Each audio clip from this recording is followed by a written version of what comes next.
Bom dia, bom dia! Seja muito bem-vinda a mais um Café com a Aline.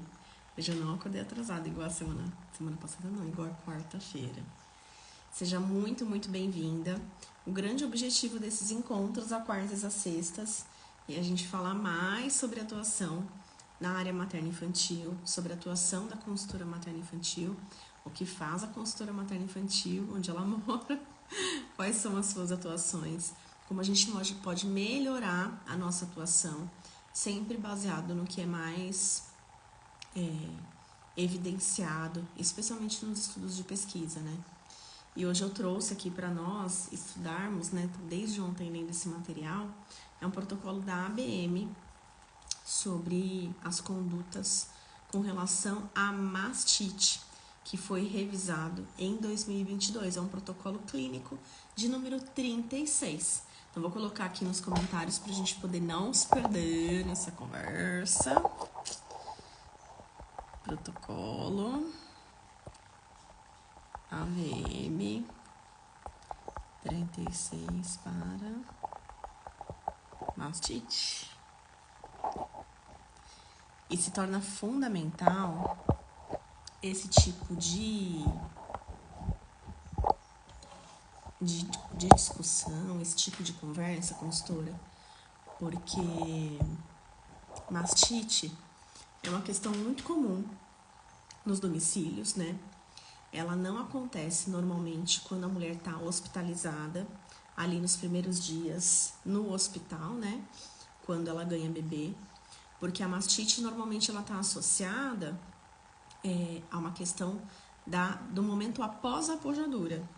Enquanto a mulher ela está hospitalizada, ela tem uma situação de produção de colostro, que é o primeiro leitinho que é produzido após a 16ª semana de gravidez, que é rico em diversas substâncias, mas que por conta da quantidade e por conta das características celulares internas da mama, é muito difícil uma mulher evoluir com um quadro inflamatório ou infeccioso na fase da produção de colostro, né? Então, por essa razão, normalmente ela não evolui para um quadro de mastite enquanto ela está internada no hospital quando ela acabou de ganhar bebê. A situação da mastite ela é muito mais comum quando essa mulher já está em casa, já está com um bebê, né?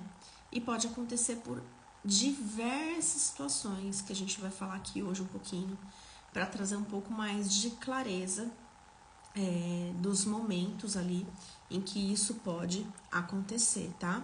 Então, o principal objetivo dos protocolos clínicos da ABM é trazer um pouco mais de clareza, um pouco mais de profundidade nessas condutas, né? Para que facilite o dia a dia dos profissionais. A ABM não é uma academia nacional brasileira, ela é internacional, né? Ela é americana, mas ela nos guia muito diariamente em várias condutas terapêuticas para contribuir de uma forma muito efetiva ali nos cuidados com as mulheres, né? No Brasil, a gente tem algumas condutas, algumas rotinas com relação, mas nada tão estruturado e tão bem documentado quanto a gente acaba tendo nos protocolos americanos, né? Então, protocolos de cuidados, por exemplo, no Brasil a gente não tem. O que a gente tem são os protocolos de armazenamento de leite, produzido inclusive e liberado aí pelos bancos de leite humano, né? Que eles têm ali toda uma rotina com relação à estocagem de leite, como que você tira, quanto tempo pode ficar em ar ambiente, no freezer, na geladeira. E o protocolo americano, nesse mesmo sentido, também existe. Mas para cuidado, para conduta, para observação, para manejo, a gente não tem protocolos nacionais com relação a isso, só protocolos internacionais. E baseado em muito estudo de pesquisa, né? Então, acaba que hoje acaba sendo o norte de muitos profissionais que atuam com o aleitamento materno e cuidados materno-infantil, porque acaba se tornando mesmo a nossa referência, considerando todo o estudo em que eles se baseiam, tá? Então, é bem interessante, assim, o quanto é rico esse tipo de conteúdo, né? Tá? Então, eu não sei se você sabe consultora materno-infantil, se você já ouviu esse termo antes, né? Mas o que é uma mastite? Então, o termo mastite, segundo a ABM, que é a Academia de Medicina de Amamentação, mastite é uma complicação materna comum durante a lactação e contribui muito para o desmame precoce. É uma condição inflamatória e infecciosa das mamas, em que acontece um engurgitamento mamário, com ou não a associação de febre, empedramento de leite e muita dificuldade para se estabelecer a amamentação. Olhando de fora, a gente pode observar uma mudança na característica dessa mama. Eu vou colocar aqui uma imagem. Ontem até fiz aqui algumas alterações. Ó, coloquei aí um emoji, né, na região mais sensível dessa imagem, para diminuir aí me eximir dos riscos de bloqueio aqui nas redes sociais, né? Então, o que a gente vê aí é uma mama com a pele extremamente esticada, com características mais endurecidas, tá bem vermelho, tá com calor, né, por conta da quantidade de sangue circulante ali nessa mama. E essa mulher, se ela tenta, ela não consegue nem imaginar um bebê vindo ali nessa região, onde tem o emoji, né, e vindo ali tentando abocanhar a mama para poder mamar. E se isso acontecer, de fato, vai gerar um processo muito doloroso para ela, né? Porque, de fato, tá muito sensível essa mama. Então, isso é uma característica de mastite, né? De inflamação, de processo infeccioso, que requer ali uma certa avaliação profissional mesmo, para que se defina as demais condutas, tá? Então, isso gera muita dor. Então, internamente falando, o que a gente tem ali na mama de uma mulher que tá passando por esse processo da mastite, né? Ó, tem até aqui uma retirada desse protocolo da ABM, tá? Esse mapinha mental, né? O que a gente tem? A gente tem uma hiperlactação, um aumento na produção de leite, um acúmulo de leite na região mamária. A gente tem um estreitamento dos ductos de leite, que são esses canudos que levam leite da glândula até a mama, porque eu tenho um edema, né? Um acúmulo de células entre esses ductos, que apertam esses ductos, que deixa toda essa região muito inchada. E aí eu migro então para uma mastite somente inflamatória, que é quando eu não tenho a presença de célula bacteriana ali, de bactéria, né?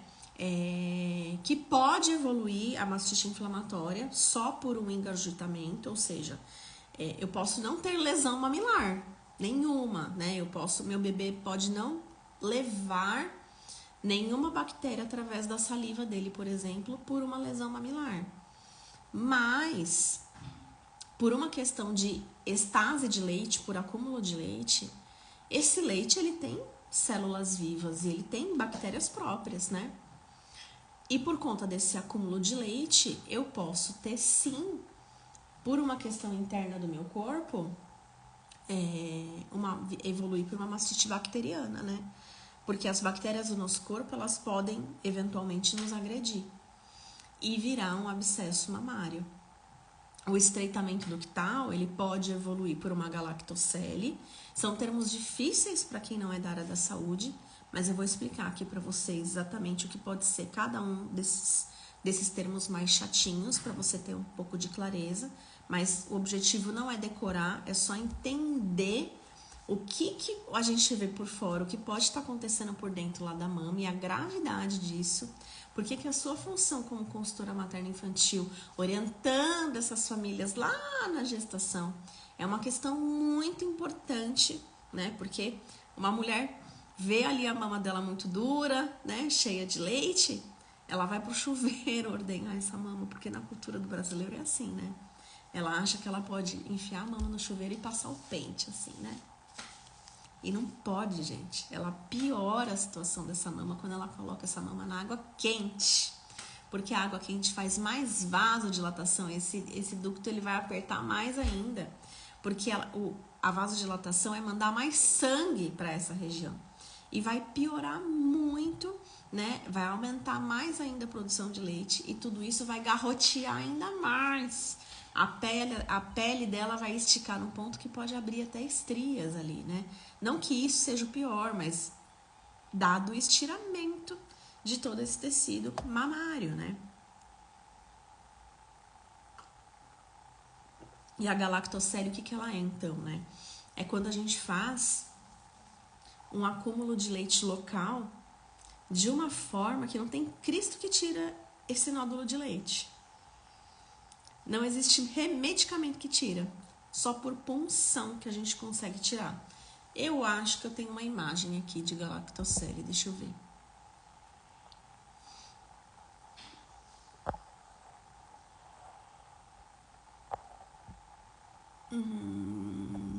Não exatamente. Ah, essa eu não posso compartilhar.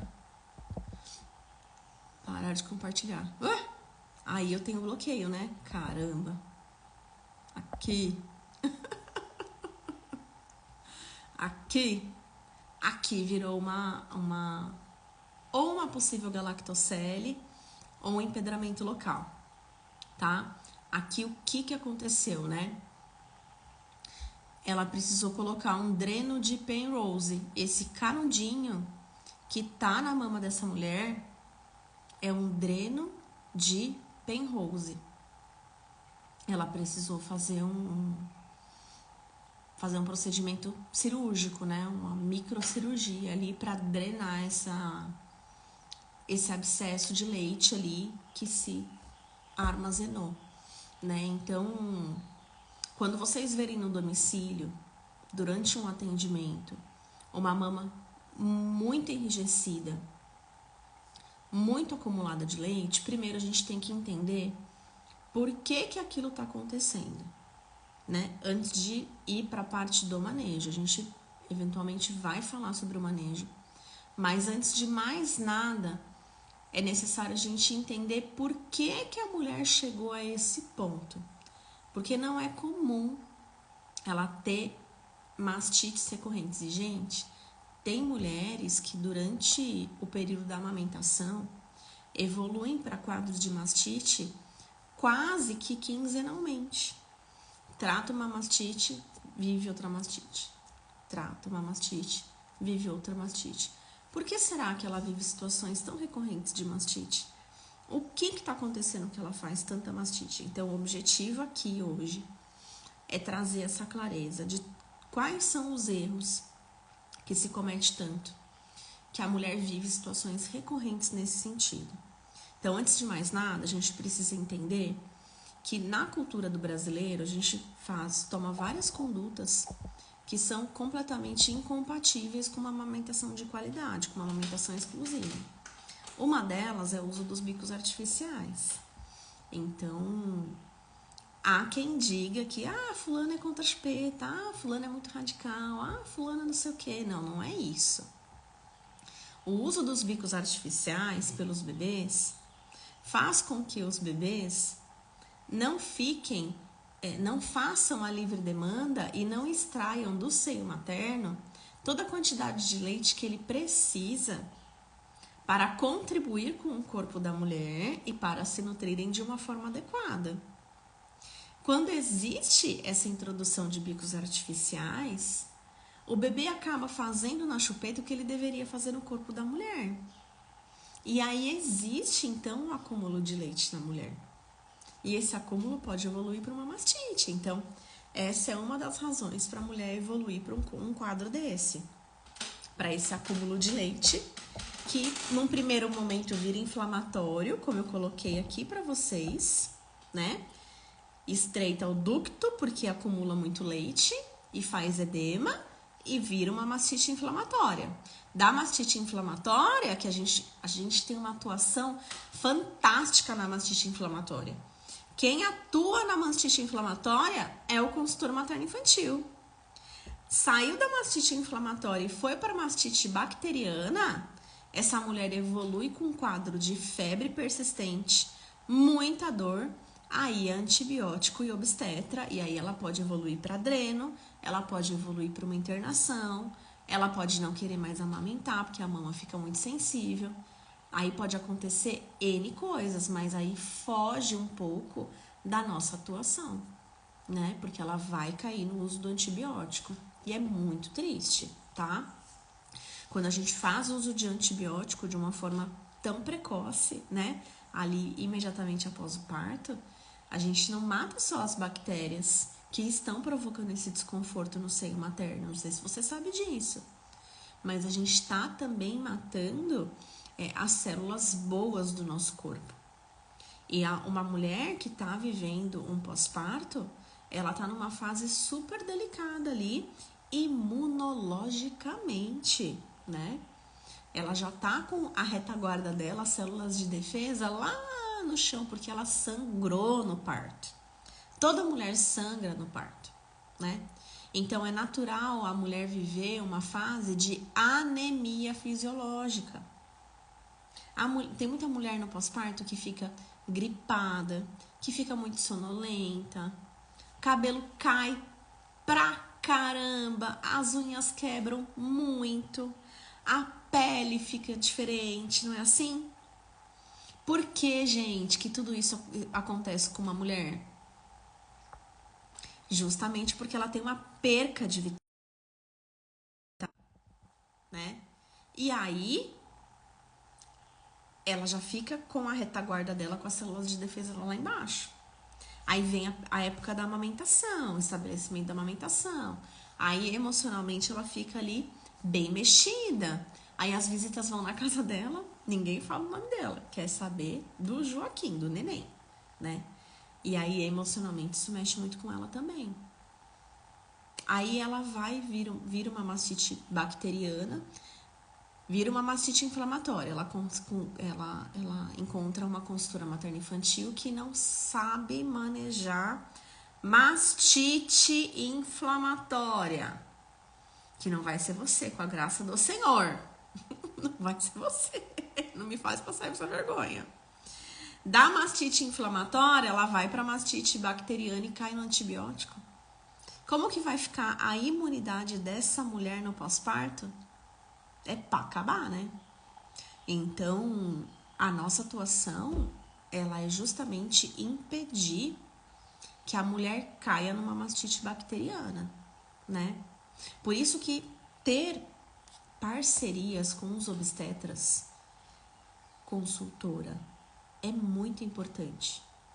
Porque no momento em que a mulher tá com dificuldade ali, nos primeiros dias do pós-parto, se ela não te conheceu, se ela não criou vínculo com você no período da gestação, através dos cursos de gestante, ela vai mandar um WhatsApp pro obstetra dela e vai dizer: tá acontecendo alguma coisa aqui na minha mama.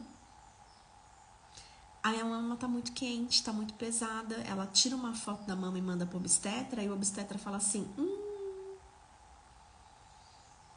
E o obstetra vai querer indicar para alguém, para manejar no domicílio, para não piorar. E precisa de manejo, a obstetra sabe disso, gente. Precisa de manejo, é manejo no domicílio, precisa corrigir essa mamada, precisa identificar o agente causador. Não adianta, a gente vai falar sobre como manejar essa mastite, né? Como corrigir isso, como melhorar, mas antes a gente tem que corrigir os erros, que é o que eu quero falar hoje. O que aconteceu que ela evoluiu por uma mastite inflamatória? O bebê dormiu a noite toda? Na primeira uma semana de vida? Por que dormiu a noite toda? Você sabia, consultora materno-infantil, que um bebê que acabou de chegar em casa, o ideal é que esse bebê não durma a noite toda, ainda que ele queira? Deixa eu contar aqui uma coisa pra você.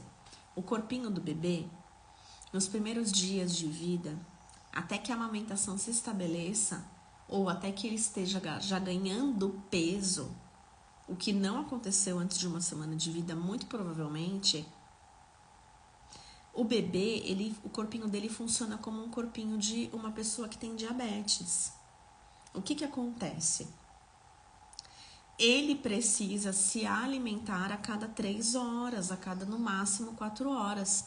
A livre demanda ela precisa ser respeitada, ok? Se o bebê quiser mamar a cada 1 hora, a cada 2 horas, a gente deixa o bebê mamar a hora que ele quer. Porém, a gente não deixa o bebê dormir mais que 3, 4 horas. Ah, porque ele quer dormir. Ah, deixa ele dormir, ele quer dormir. Não, a gente não deixa. Porque ele pode estar fazendo uma hipoglicemia, especialmente se essa mulher teve diabetes no período da gravidez. Aí é que é um sinal de alerta gigantesco. Esse bebê não pode dormir a noite toda.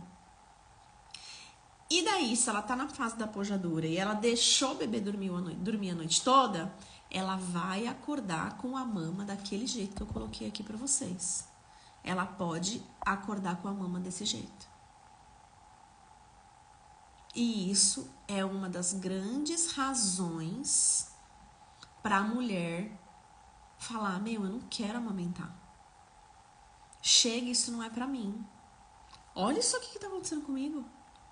Como que o meu filho vai pôr a mama aqui, a boca aqui em mim? Porque daí ela até tenta. E ela vê que dói demais. Aí ela chama uma consultora que não sabe manejar essa situação em casa. Entende? E aí ela sofre com dor. E aí ela fala, não quero mais, acabou, chega pra mim. Então é muito importante que você guie ela em todas essas etapas e saiba ajudá-la a identificar tudo isso. Então a primeira coisa que você vai fazer quando chegar no domicílio de uma mulher, né, que está vivendo uma situação assim, e ela normalmente, se ela não fez um curso de gestante com você, se ela te encontrou por um site de busca, por um anúncio patrocinado que você fez, ou por indicação de algum obstetra, ou indicação de algum pediatra, uma das primeiras coisas que a gente tem que fazer, chegando na casa dela, é ouvi-la. Um bom consultor materno-infantil, ele é um bom ouvinte. Ele sabe ouvir e observar no domicílio dela se tem apetrechos por essa casa que deixam rastros de alguma conduta que ela tomou. Por exemplo, uma chupeta e uma mamadeira. Que é a próxima coisa que eu ia dizer. Às vezes ela não deu chupeta pro bebê. E às vezes o bebê não dormiu a noite toda. Simplesmente porque ele quis dormir e eu deixei ele dormir. Mas a terceira razão que às vezes faz ela evoluir para um quadro de mastite logo nos primeiros dias, é não entender, não saber que o bebê troca o dia pela noite quando ele nasce. Ela fica achando que o fato dele ficar a noite toda acordado é porque o leite dela é fraco e ela dá uma mamadeira para ele dormir melhor à noite. Tudo isso é falta de conhecimento. Tudo isso você teria resolvido se ela tivesse te contratado na gestação através de um curso de gestante. Mas ela não fez isso, ok? Ela é uma mulher que ela não adquiriu nenhum conhecimento na gestação. Ela não sabe que o bebê troca o dia pela noite. Ela criou a expectativa de um bebê ideal, na cabeça só dela. E de muitos brasileiros, né? Tá? E aí ela viu que o bebê não dormia à noite, achou estranho, achou que o leite dela era fraco, e aí deu uma mamadeira pro bebê dormir. Você chegou lá na casa dela, você viu uma mamadeira suja lá em cima da mesinha de centro, lá no sofá. E a mama dela tá naquele estado. Você já sacou, né? Que um grande fator que determinou que ela amanhecesse com a mama daquele jeito foi a oferta da fórmula pro bebê. E de uma forma que muito provavelmente, né, que leite que ela deu, com a orientação de quem, qual foi o volume. Meu Deus, esse bebê tá bem, né? Qual foi o volume de leite que ela ofereceu para essa criança, tá? Então essa é uma um fator que prejudica demais. Outra coisa que prejudica muito, que pode ter levado essa mulher a uma mastite inflamatória, né? É a pega e o posicionamento desse bebê estarem inadequados.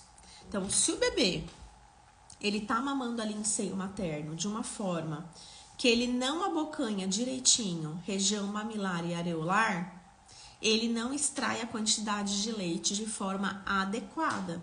Essa criança está passando fome, né? Então, o bebê, ele precisa abocanhar mamilo e região areolar de uma forma que ele consiga abocanhar os ductos de leite. Nessa imagem, os ductos, eles param aqui atrás, né? Mas, na realidade, os ductos, eles vêm para a região areolar também. E quando o bebê ele abocanha a areola, ele abocanha ductos calibrosos. E isso contribui para que ele mame de uma forma muito adequada. Acontece que quando o bebê abocanha só o mamilo da mulher, ele é adequada, ele não mama do jeito que ele deveria mamar. Ele não retira da mama todo o leite que ele deveria retirar. E isso faz com que a mulher acumule leite lá atrás, nos ductos lá de trás. E isso pode levá-la a uma mastite inflamatória, tá? Também é uma conduta de quem não adquiriu conhecimento. É uma conduta de uma mulher que achou que a amamentação era instintiva. Achou que a amamentação era deixa a vida me levar, porque o bebê vai saber o que fazer, né? Ele vai nascer, ele vai abocanhar o meu seio de uma forma que vai fluir muito bem. Ela não valorizou adquirir conhecimentos durante a gestação. E aí, por conta disso, ela tá fazendo, coitada, tudo errado, né? E ela tá colhendo essa situação de muita dor no pós-parto por conta da falta de conhecimento dela, né? E quando você chega no domicílio para contribuir com o auxílio para essa mulher, muito cuidado com a forma como você vai conduzir, porque ela já é uma mulher que está se sentindo culpada de estar vivendo essa situação. Mas você precisa, lógico, dizer o porquê que tudo aquilo está acontecendo. Então, olha, conta pra mim como é que foi aí as últimas 24 horas, para eu te ajudar a identificar o que te levou a viver isso, né? Você ofereceu alguma coisa pro bebê além da sua mama? Com que frequência o seu bebê tá mamando? Né? É livre demanda? Você dá o peito pro bebê sempre que ele manifesta o desejo de mamar? Né? E aí a ficha dela já vai cair ali de alguma coisa que ela pode ter feito de uma forma inadequada, tá? Feito tudo isso, se você ainda não identificou, é só posicionar, pedir para ela posicionar o bebê no seio. Não posicione você o bebê no seio. Porque se você posiciona o bebê no seio, já na técnica correta de cara, você vai perder a oportunidade de ver como ela posicionava o bebê antes, tá? Mas, Aline, eu vou fazer tudo isso antes, vou posicionar o bebê no seio sem antes ajudá-la a melhorar essa estase de leite no seio? Não. Você vai ajudar primeiro a tirar esse excesso de leite, pelo menos na região areolar, né? Fazer ali um ordenha manual, através de massagens, sempre com as mãos, para ter um amolecimento da região areolar, para esse bebê vir mamar aqui e não machucar essa mulher, tá? Porque se a gente coloca o bebê para mamar nessa mama dura igual um pau, né, igual uma maçã do amor, é óbvio que a boca do bebê vai escorregar pro bico. E quando o bebê mama bico, ele abre a lesão bem aqui assim, ó, ele corta o mamilo da mulher. Então, não, ele não pode mamar com a mama dura igual um pau.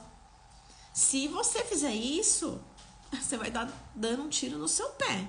Não coloque o bebê para mamar com a mama dura igual um pau. Né? Primeiro, a gente vai fazer uma drenagem linfática nessa mama. Como que é a drenagem linfática? Você vem devagarzinho com a sua mão, bem por cima, como se fosse fazendo um carinho. E por conta disso, né, por poder ser confundido como um carinho, você precisa dizer para a mulher o que você vai fazer. Olha, existe alguns passo a passo da massagem que eu preciso fazer para te ajudar com relação à sua mama. E a primeiro passo a passo, eu preciso fazer uma drenagem linfática no seu peito. Para isso, Eu vou fazer como se fosse carinho, bem devagarzinho aqui na sua mama, por cima da sua pele, para te ajudar a drenar esse excesso de edema, tá? Então, isso vai ser rápido, mas eu preciso te dizer, né, que não é carinho, é proposital essa massagem que eu vou fazer em você agora para te ajudar. Tudo bem? Ou você mesmo quer fazer? Você quer que eu faça? Ou você mesmo quer conduzir? Eu te falo como que é, né? Para você tocar o corpo de alguém, a gente precisa dizer o que a gente vai fazer, né? Então, maneje isso de uma forma bem adequada, tá? E aí você vem fazendo uma drenagem, né, na mama dessa mulher por alguns minutos, sentido axila, porque a gente tem aqui uma rede de linfática para onde a gente vai levar esse líquido, então sempre para a região axilar, para que isso seja bem drenado. E logo depois, na sequência, a gente vai tocar essa região mamária, né, na região areolar, com a ajuda de compressas frias, e vai ordenhar devagarzinho toda essa região areolar, alguns minutos, para tirar esse excesso de leite da região areolar. O objetivo é deixar a areola mais molinha. Se ela tiver com muita dor, a gente pode pedir para ela tomar um analgésico, que ela já está habituada, ou até contatar o obstetra dela antes de começar todo esse passo a passo e dizer, olha, eu tô aqui no domicílio da fulana, ela tá com muita dor, eu vou tocar a mama dela para contribuir com ela. Você não quer prescrever, orientá-la com relação a algum analgésico ou até algum anti-inflamatório para facilitar essa questão da dor? E aí você passa o telefone para ela ou então pede para ele contatá-la, enfim. Mas é interessante que você seja a ponte nisso, para que você se conecte com esse profissional e seja uma ponte, sabe? Nessas condutas. É bem interessante, assim, você fazer um bate-pronto, sabe? Intermediar isso. E aí, depois que você deixou essa areola um pouco mais molinha, aí você pede pra ela posicionar o bebê no seio primeiro, posicionar, tá? E aí, visto que ela vai fazer aquela mamada de uma forma inadequada, né? Logo nos primeiros minutinhos ali de posicionar o bebê no peito, aí você diz pra ela, você sempre amamenta assim, mas é aí que tá, né? A forma como você está conduzindo a mamada em seio está inadequada. Essa é a razão de você estar vivendo essa questão do empedramento. Posso te ajudar a posicionar o seu bebê de uma forma adequada em seio para ele poder extrair toda essa quantidade de leite adequadamente, você não sofrer mais com esse acúmulo? E aí você ajuda ela a tirar o bebê do seio de uma forma que não fira o mamilo dela. E aí você posiciona esse bebê de uma forma adequada novamente, tá? Então, é importante que a gente, antes de agir, a gente identifique, né, qual foi o agente causador, para que a nossa conduta seja de fato adequada. Não adianta chegar no domicílio tentando dar conduta com relação a melhorar esse quadro da paciente que está ali precisando do nosso auxílio, sem antes identificar qual foi o agente causador. Aline, tem outros agentes causadores, né? Essa mulher, ela pode viver situações de mastite em outros momentos? Pode, claro que pode. Falei aqui em outros episódios do Café com a Aline que, por exemplo, a hiperlactação também é uma condição que leva a mulher a viver situações de mastites muito recorrentes, né? É uma mulher que produz muito leite e ela pode viver situações de mastite com muita frequência. E essa mulher que é hiperlactante, ela precisa de uma assistência muito mais íntima, ela precisa ter uma consultora por perto, né? O acompanhamento de um obstetra. Existem alguns óleos essenciais, meu olhinho não tá ali hoje, que ajudam a mulher a diminuir a produção de leite. Existem medicamentos que ajudam, existem posições para o bebê mamar de uma forma que ele fique menos irritadiço em seio. Então, para cada condição existe uma conduta. Se eu fosse dizer todas aqui, né, essa live ia ficar interminável. Então, eu espero que eu tenha contribuído com vocês nessa questão de identificar o que é uma mastite. Lembrando que se você teve dificuldade de resolver essa questão do empedramento, se essa mulher tá com febre persistente, ali de temperatura, temperaturas mais altas, né, além dos calafrios.